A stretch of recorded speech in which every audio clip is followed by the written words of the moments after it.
All right, I'm here with a new discussion-based video, one that I kind of touched on last week a little bit, telling the story of how I got an expensive N64 game that I really messed up with in the past, which kind of inspired this particular video.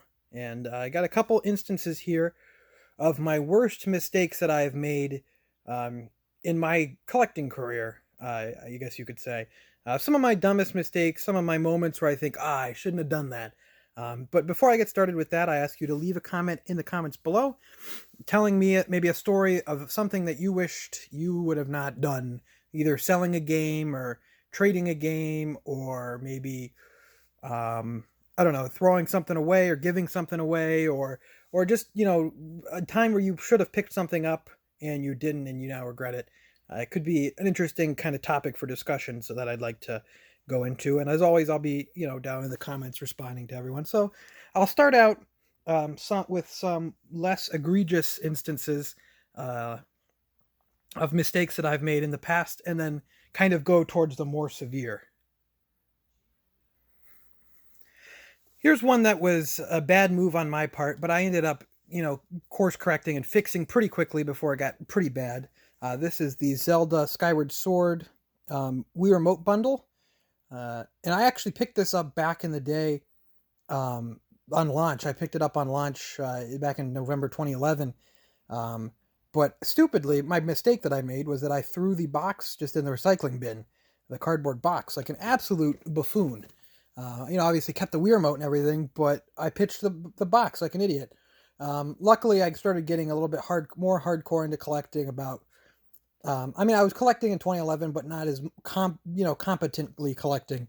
In about 2013, I went back and picked the box up on eBay just to fix my mistake. But a really, really, really dumb mistake. Done that for a few other things. I threw away like Game Boy Advance games boxes as a kid, although most of the Game Boy Advance games I had as a kid weren't very good anyway. And I threw away console boxes. My GameCube box that I got, my Platinum GameCube box, got pitched as a kid, although that one was not my fault. But yeah, just never throw your cardboard boxes away. Just don't do it. Um, where should I go next with this one? Let's see here. This one's less of a mistake and more of just an unfortunate timing incident. I was going to a Goodwill, and right as I get up to the DVD and media rack, a guy before me swipes this right off the shelf, Conquer Live and Reloaded for the Xbox. This was back in the day when this was about a $40 game. Now it's around 20 to 25-ish, but it was one I really wanted because I really think the first Conquer game on N64 is great, and I would have liked to try this out. But I did. The guy swiped it, and it all came down to the fact that, on my way there, someone, and I won't name names, the person I was with, took a wrong turn, because I would have gotten there a couple minutes earlier and would have snabbed this before snabbed. Oh god, I would have grabbed this. I don't know what I'm trying to say. You guys are up to this by now. My videos are pretty much a disaster. The guy grabbed this right out in front of me, and I would have not been the case had I not someone not have taken that wrong turn. Luckily, I picked it up at a garage sale last year for $1 or $2, so it all works out in the end. But that was one that always got me. Just a little annoying instance that always got to me. Here's another one that was more so of a bummer. And if I had good hindsight, I would. It's not a huge deal, but if I had good hindsight, I would have waited. So this here is the game Calling for the Wii. It is, developed by Hudson, and it's a survival.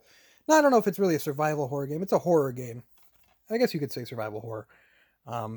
And back in the day, probably about 2013, 2014, this 2015 even maybe, this was a pretty hard to come by game. This was not an easy game to come by, and it was going for about $90 used. And one day I was in the GameStop, and I saw it in there at their normal price. They had it, I believe at $34.99 or maybe $39.99. And I was still actively collecting for the Wii. Didn't really have everything I would have wanted to get, so I happily picked it up because it's, a pretty expensive game at the time. And then not even 2 months later, they reprinted this game for the Wii, like I think through Amazon only. you could get brand new reprints of this game and tank the value. I mean, this is maybe a $20 game now. So, obviously I didn't know that they were going to reprint it. Obviously I couldn't have known that, but it's guess maybe a mistake, more of a bummer, I guess, that, if I would have waited, I could have saved $15, but I also, wouldn't have got my hopes up thinking, oh, I just got a really great deal here. Guess we can start going into some really, really egregious missteps that I've made. And a lot of them come off the back of really great scores that I should have done better with. I should have been smarter with. This one's no example. So I got here, these are the original NES Castlevania games, all complete in box and in excellent condition, like new condition. These look fantastic. And this was from a garage sale. I went to a garage sale and picked these up from a guy who was kind of a collector. He was into it. I think he got into it for maybe a couple months and then got out of it. But you could tell he was spending money on it, and you could tell he had some stuff he was from when he was a kid. And yeah. So these are a great deal. I got these for $20 a piece, paid $60 for all three of them, which is a fantastic price. And especially with how fantastic condition these are, that's a great deal. Unfortunately, this guy had a lot more games, a lot more boxed games, a lot of black box games in about the same condition, like Kid Icarus, stuff like that. And obviously, $20 cash is a steal for these. And for some reason, I paid him $60. I was maybe a little bit low on money at the moment, and I was going. That day, after I stopped there, I was going to the Cleveland CCAG convention. And I was thinking, I'll save my money. I gave this guy my contact information. I'll save my money. And I will, just, see if he ever gets back to me and wants to sell the rest of it. I'd be more than interested. But, I want to go to this convention and have money for that. I ended up not getting, maybe I got a few manuals at the convention. Hardly anything. So I had a bunch of money left over. And that guy's sitting on all these games, and I, never get a call. And maybe 10 days later, I go to the exchange, my local game and, used stuff chain, and I see all those exact same games in the case for the retail price. So he had sold them all to the local game store instead of, having me, contacting me and having me pay cash. Whew, that one hurts still. Because, I could have got a really nice condition like Kid Icarus and a lot of other really, really solid NES games in the box, just as good as condition as those. And he had a lot of Super Nintendo games and N64 games also in the box that were pretty solid. And I know if I would have just stayed a little bit longer instead of worrying about the convention, I could have easily, worked out a good deal for pretty much everything he had or everything he wanted to part with at the very least. And walked out there a very, very happy person. I could have been a very, very happy man walking out of there. But for some reason, brain wasn't firing all cylinders, and I made a really dumb choice, and they ended up at the local game store for, a lot more money. So that was a shame. But, always try to make a deal. If someone has other stuff, instead of not asking about it like a moron, try to make a deal. Next one I'll go to here. This one, I don't have this game. It's a game I never found since, so that is why I will just use this. This is Klonoa Door to Phantomile. This is my copy of the game. I found it at Goodwill for $2 or $3. Really great find there. However, Klonoa 2 for the PlayStation 2 is also a very uncommon, very hard to come by PS2 game, and is somewhat valuable. Maybe about the $30 to $40 range currently. And probably summer 2014, I think maybe closer to 2015. I'd go out to the flea market every week, and there would be the same guy out there every week. He didn't even do game stuff really. He had just miscellaneous stuff just at his table. Every week he had a copy of Klonoa 2 at his table. But he wanted $4 for it. But I thought at the time it was maybe a $12 game, but it didn't have the manual. And I thought, I don't know if that's worth it if it doesn't have the manual. And it's like, I kicked myself for that. Cause that would have been a great, great, great find. And great to have in the collection now. And I could find a manual at any point if I would have only just done it back then. Obviously I haven't seen that copy since. It's been almost 5 years. So maybe over 5 years since that happened. So keep in mind, little things like that. It feels like all of these things are just really dumb choices. So try to steer clear of those, I guess. It seems like everything's tied together just by one really dumb choice, and it could have been easily avoided. This was another one that not as bad. It ended up all right in the end. These are the Batten Kaitos games, developed by Monolith Soft, who we now probably know best for Xenoblade Chronicles. And these were published by Namco back in the day. And these are kind of harder to get. Not really so much this one, Batten Kaitos, Eternal Wings on the Lost Ocean. That one's not as hard to get, and that's what plays into this. But Batten Kaitos Origins is a bit harder to come by these days. And kind of expensive game. Not hugely expensive, but reasonably expensive. So I was in this game, another game chain. Most of them by me have closed down now. They were pretty terrible.